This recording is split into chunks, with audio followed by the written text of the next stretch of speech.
Got Welcome to the it. LifePro podcast, where today I have Stu McConnell, who is a content creator.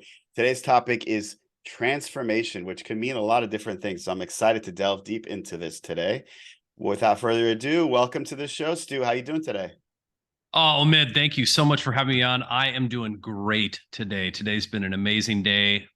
A little bit tired, put a lot Yeah, of effort and energy into today. I think my dark circles are starting to show, but totally yeah, amazing today. Just amazing day yeah. And it's a being on the big week show. for you. It's your birthday, and you're getting married. Yeah, you're going through some transformations yourself. Yes, yes.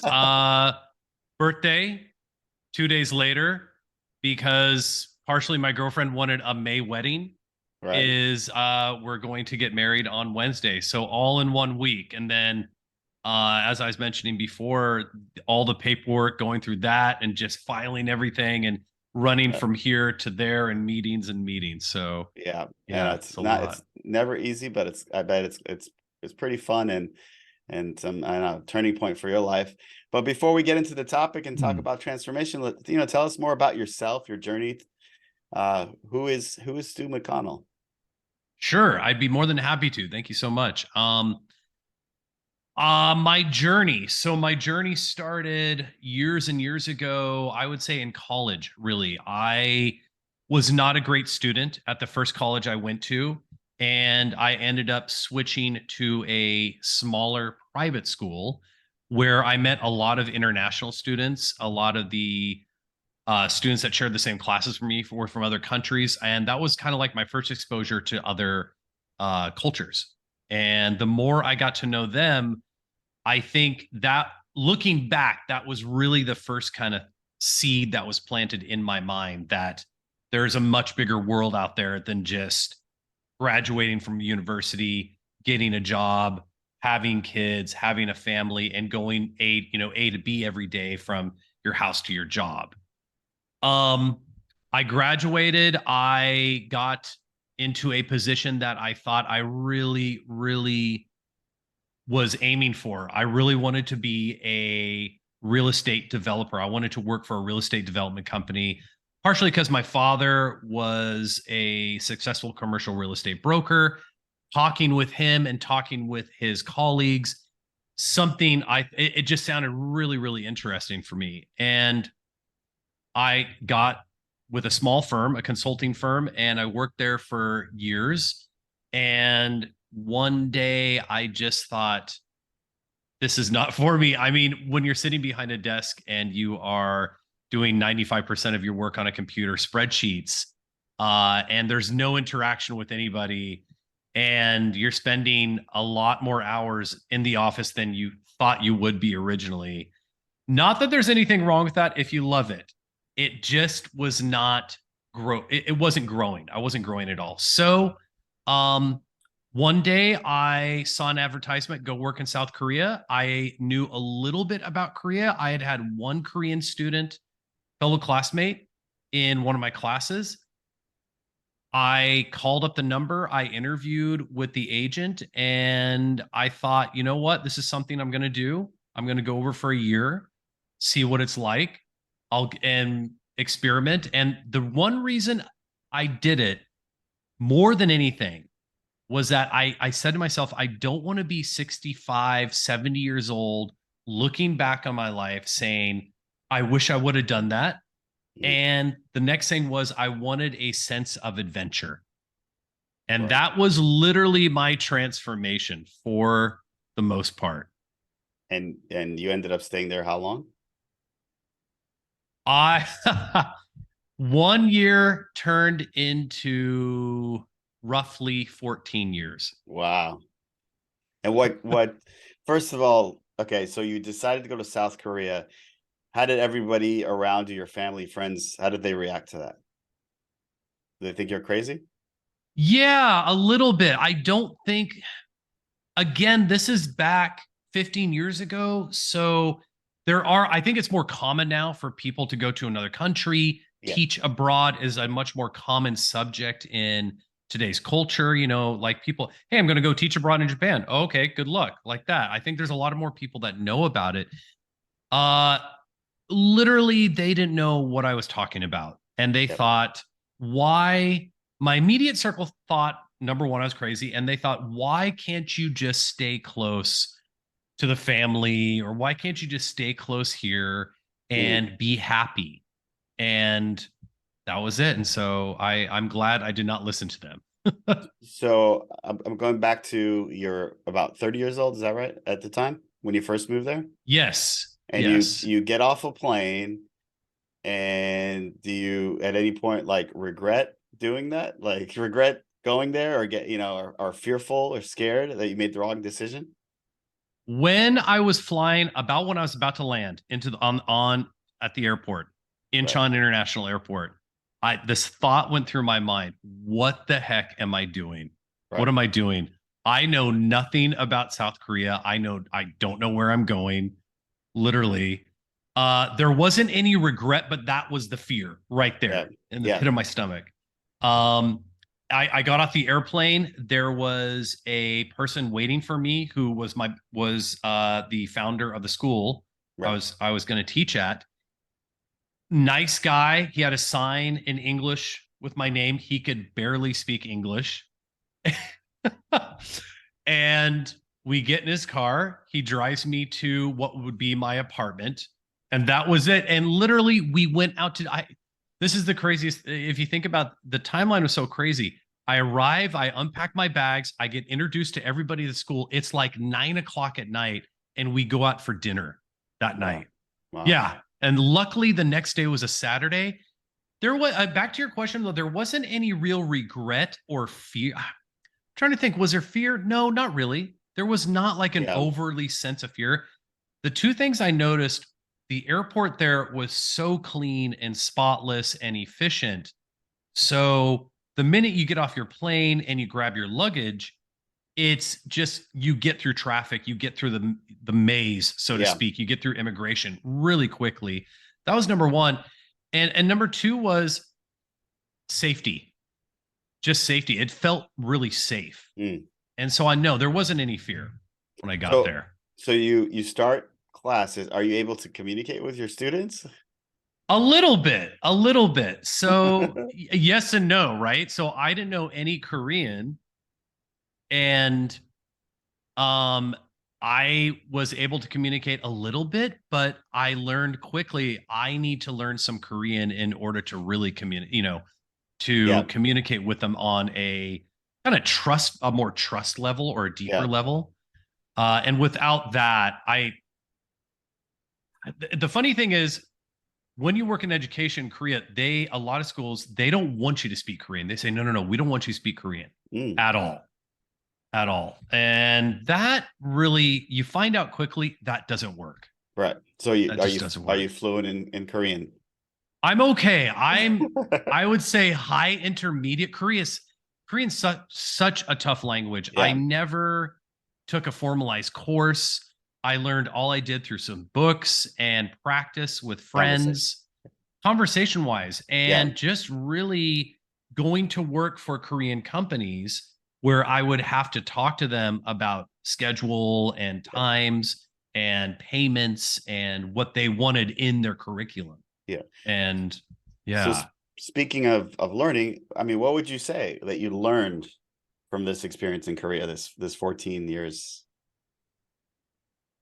What was, what did what was your transformation?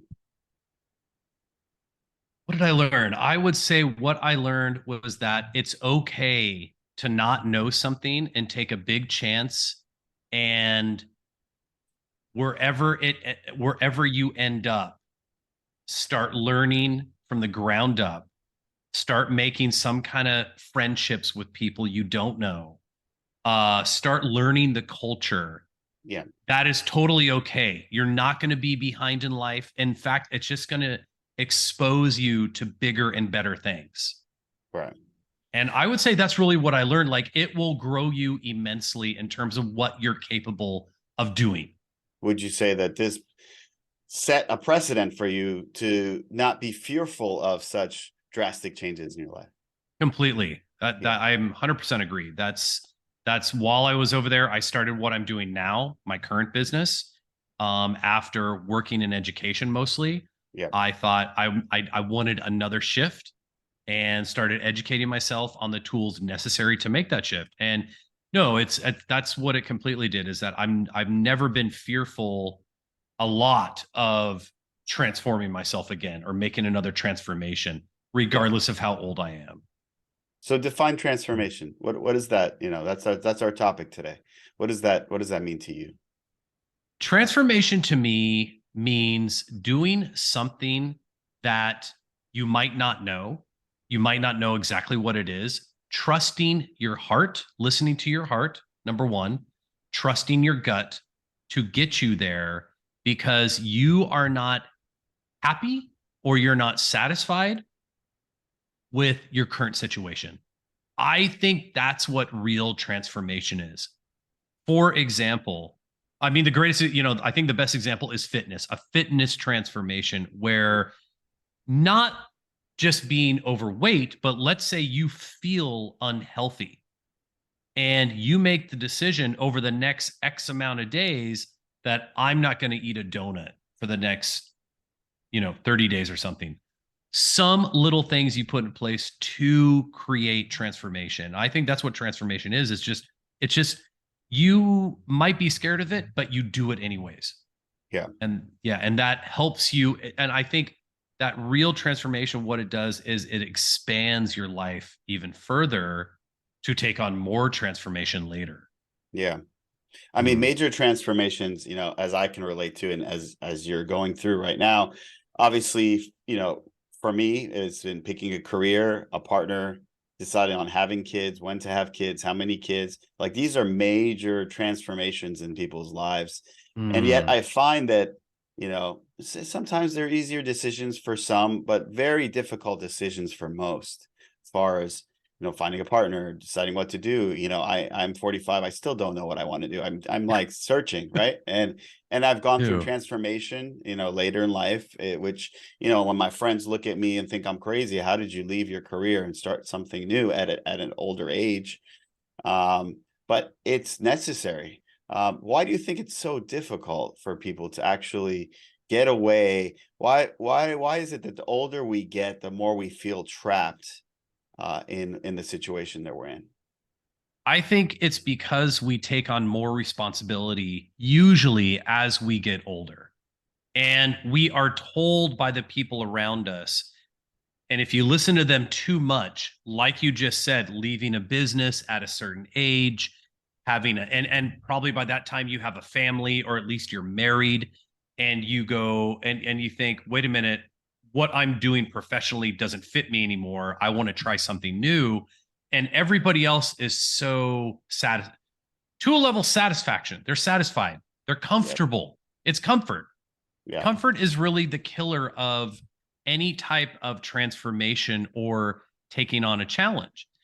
And it doesn't matter if you live in South Korea or America or, Brazil or China, whatever country, it doesn't matter. There are people there's a societal comfort level where they're told by others, okay, this is what you do to be successful. This is what you do to fit in, so Fit to it, speak. fit the mold. Fit the mold. Fit the mold. Exactly. Fit the mold. You have two kids, you get married, you work for a company, you make a salary, and you drive to your job every morning and you greet your boss and then you become the boss if you work your way up. And that's what a great life is. And I think that has really been indoctored into us since we've been, 5, 6 years old, where our parents told us because their parents told them the same thing. Go get your education, go get a job, plug into the quote unquote matrix, and just be happy, Yep.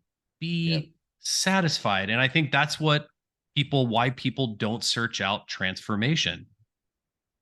Right. But I mean, listen, there's a huge fear of failure, for making Hmm. any of these decisions and huge transformations, whether it's getting married, having kids, finding a new career. And I think that sometimes we look at things not necessarily with our heart or our gut. We look at our minds and we think, okay, well, what are the odds of me being successful here?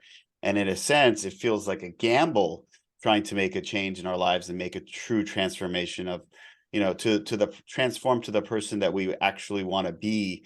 Uh, Hmm. because it's like, going back to that, it doesn't fit the mold of what others think that should be the path for me. And it takes a lot of courage to break away from that mold and take that gamble. Um, but how do we, I mean, does it always have to be a risk to make a transformation? Like can we look Hmm. at it as like, well, if I fail, what's the worst thing that can happen? I just learn and I move on. How do we get away from that sense of, fear of failure? That's a good question. I think you have to, like you just said, you have to probably take pro and con, the fear, a Yeah. list of like, if I don't do this, Yeah. what's going to happen? If I do this and it doesn't work out, well, like you said, what's the worst that's going to happen? Okay, really nothing. Okay, then transformation and taking on a new challenge is worth it. Yeah. Um, if you're trying to, it's the same thing as learning later in life. I see it like this: if you're trying to learn how to, let's say, create a website, or learn coding, something that is completely out of your wheelhouse, and you're past the age of, nowadays I would say 30, like 35, because all the young kids are doing it. People look at you from the outside and they think, why would you want to do that? But why wouldn't you? My theory is, my question is, why not? But Yeah. you look and you say, what's the worst that's going to happen if I don't put in 30 minutes of work a day Yeah. to learn this? Well, really nothing.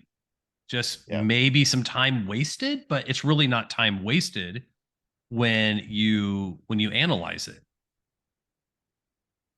Yeah. I think, going back to, yeah, what you said as far as coding, I think it's the fear of the unknown, like, and it seems Hmm. more difficult. And the more, I think you said it earlier in our call to in our topic today, in our discussion.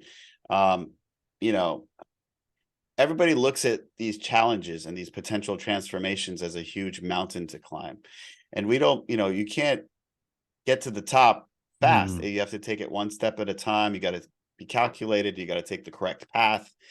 And I think timing has a lot to do with that. Like, obviously making transformation earlier in life is easier, but it's always possible, no matter what age you are, to follow a different path in life and find that Hmm. path to happiness. Because when it comes down to it, life is short, and we get trapped in the mundane. We get trapped in the same thing over and over again, and we lose sight of what we actually want. um and it just takes, all we have to do is take steps forward. Like, whoever learned how to build a website didn't learn in one day. It took time, it took experience, and by being exposed to it, they realize, hey, it's not that difficult. It's like learning a Hmm. language. I mean, learning language is difficult, but you don't need to learn everything about the language. You learn enough to get by, just like you did in Korea. You learned Right. enough to get by. And surprisingly, coders go through the same thing. They learn, and they educate.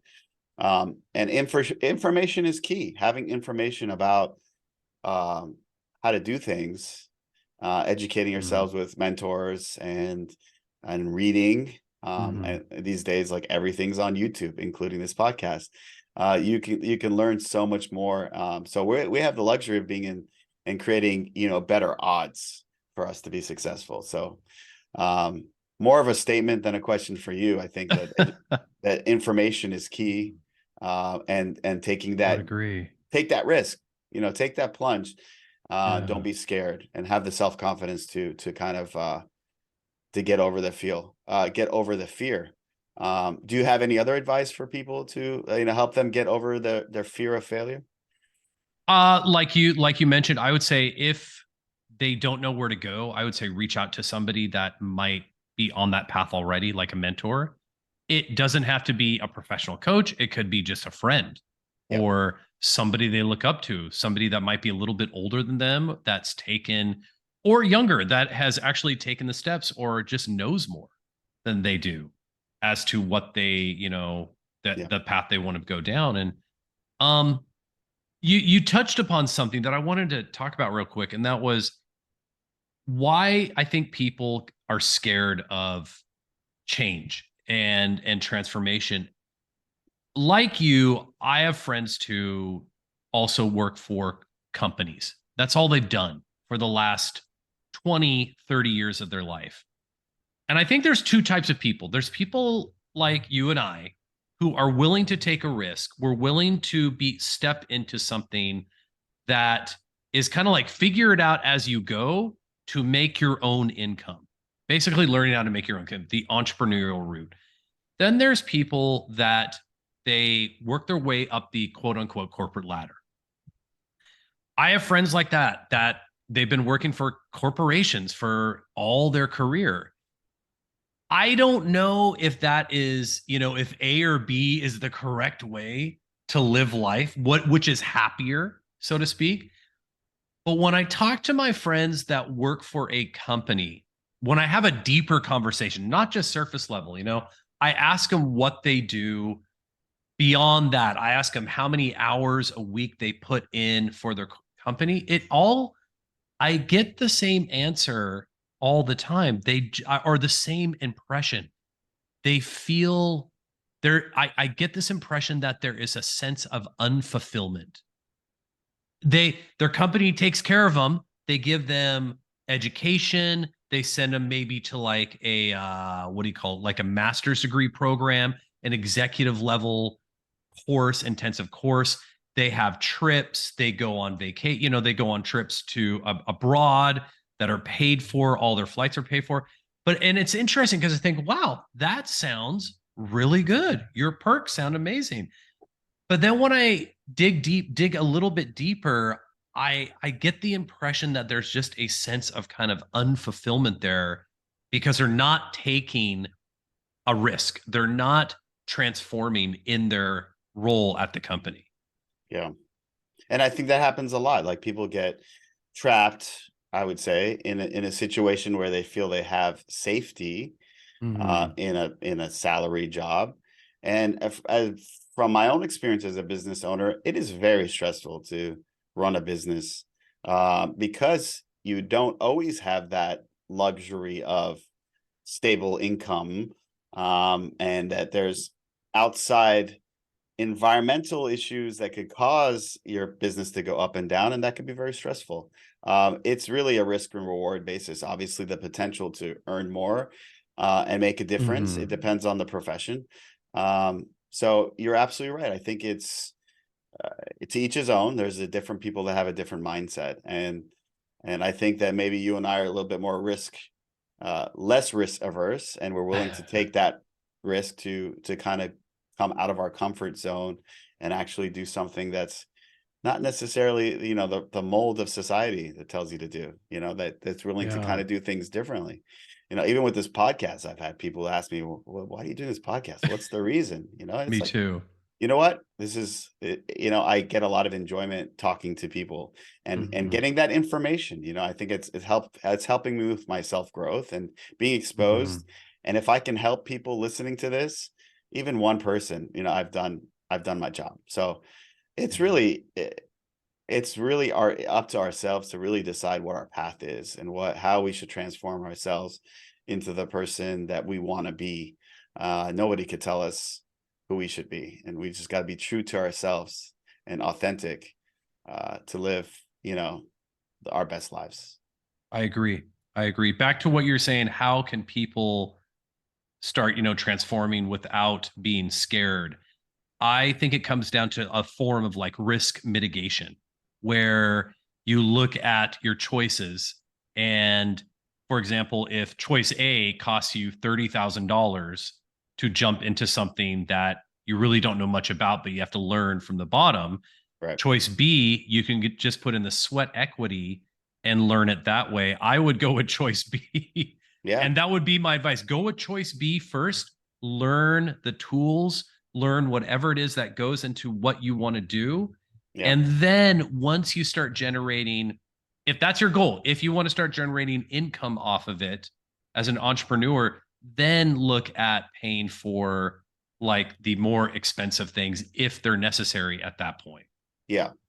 And so it goes back to, listen to your gut, then use your Mm, mind, and then your heart hmm will take you to the promised land.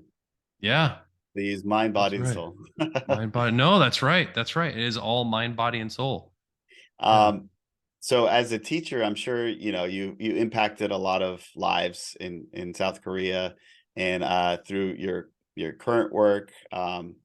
We want to get into that a little bit as far as like what you're currently doing and Sure. how you're Sure. helping Thank you. people.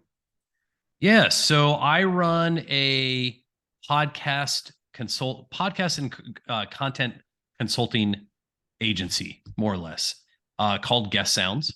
And what I do is, besides hosting my own podcast, I help people that are an expert in their field get booked onto podcasts. I then take that content from their interviews and I help them repurpose it. And I coach them along the way. I do all the research. I help them do all the research for their niche that they want to get into podcasts for. And I love to open up their eyes on how efficient, quick, and not necessarily easy, but more enjoyable it is. And to a point, easy it is if they hire somebody, but also if they do some of the work themselves, getting on a podcast to create content that they can use for their brand exposure.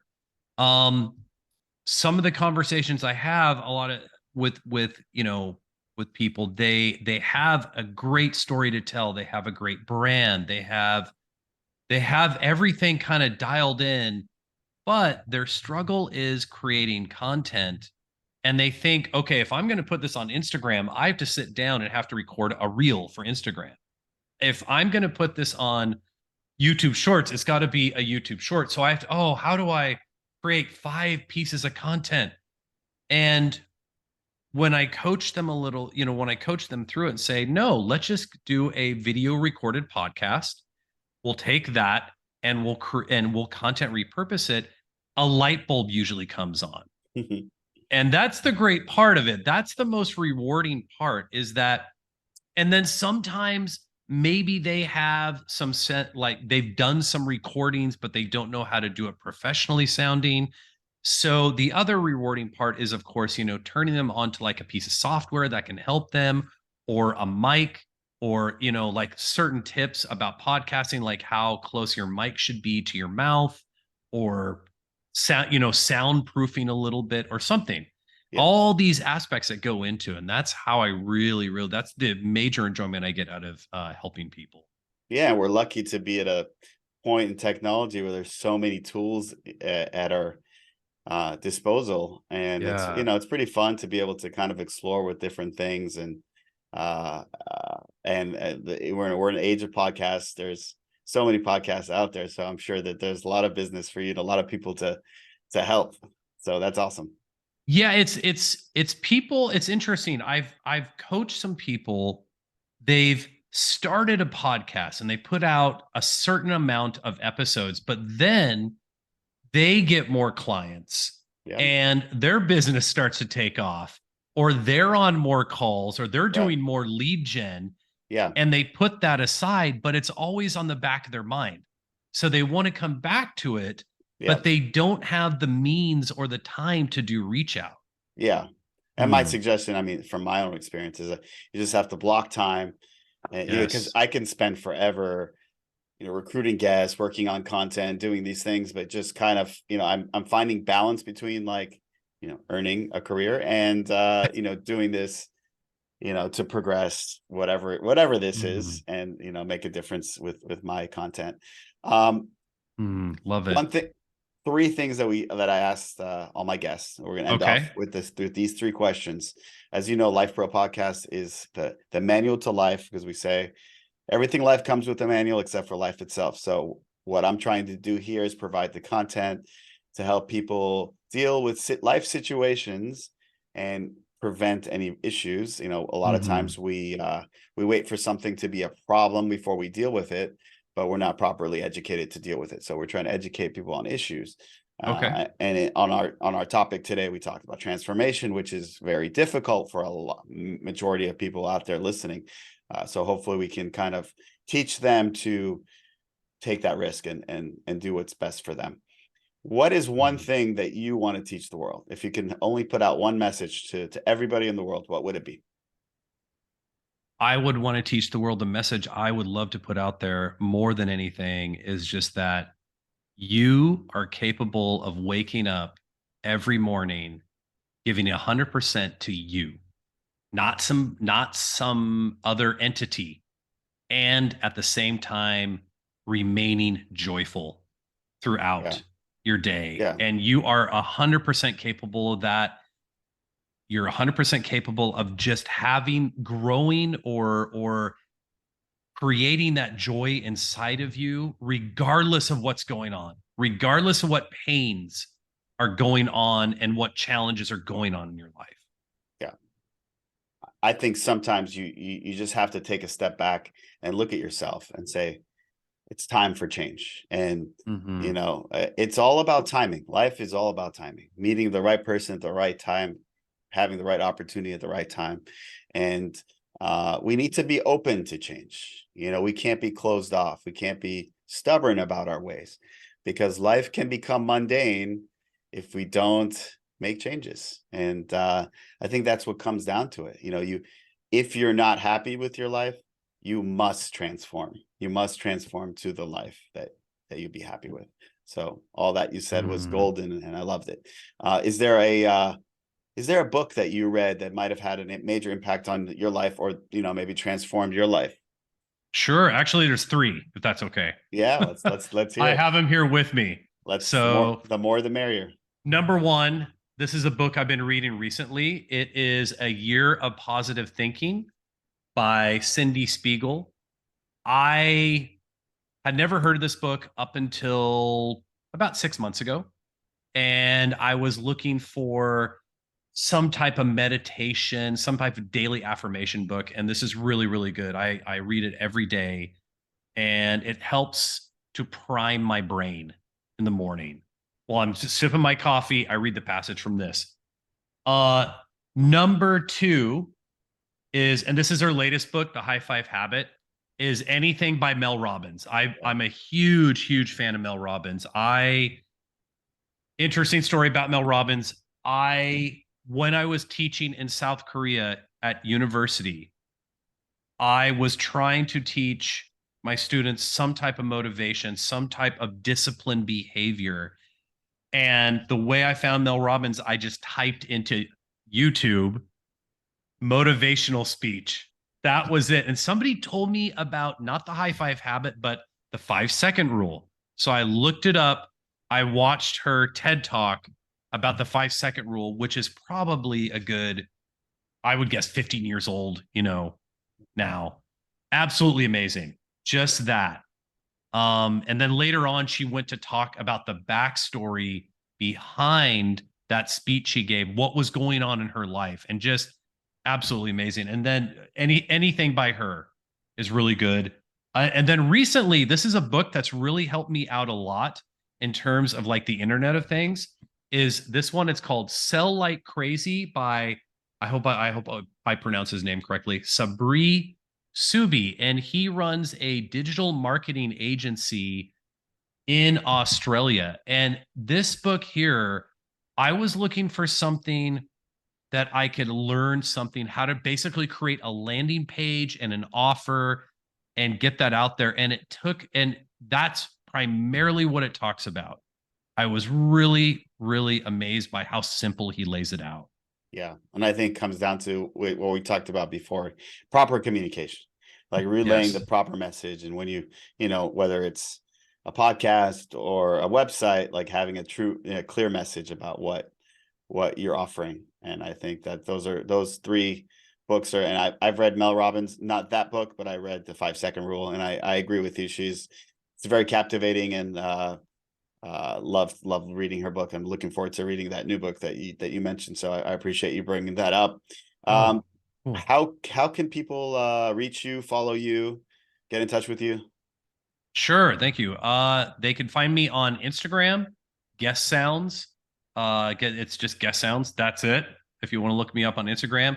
Also, I have a great profile. I think a pretty solid profile on LinkedIn, which I know some people don't utilize, but those are the two main ways I believe people can follow me and find some of the content that I post. That's great. And we'll put all your information in the description so people can reference that. I Stu, appreciate it. this was so much fun. I'm looking forward Thank you, to your Omid. continued journey. I know you're going through some further transformations, as we all should be. I think topic of transformation is very key, especially in getting to the point where you have complete happiness and content with life. We get don't follow yourself. Don't fall into the trap of the mundane. Life is too That's right. short. So I look forward to talking to you and keeping in touch with you as well and following your journey. Appreciate your time. Thank you so much, Omid. It's been an honor being on the Life Pro podcast. Thank you so much for having me on. Thank you, sir, and congratulations on your nuptials. Appreciate it. Take care, everybody. Remember to like, follow, and share. Help us spread the word. Take care.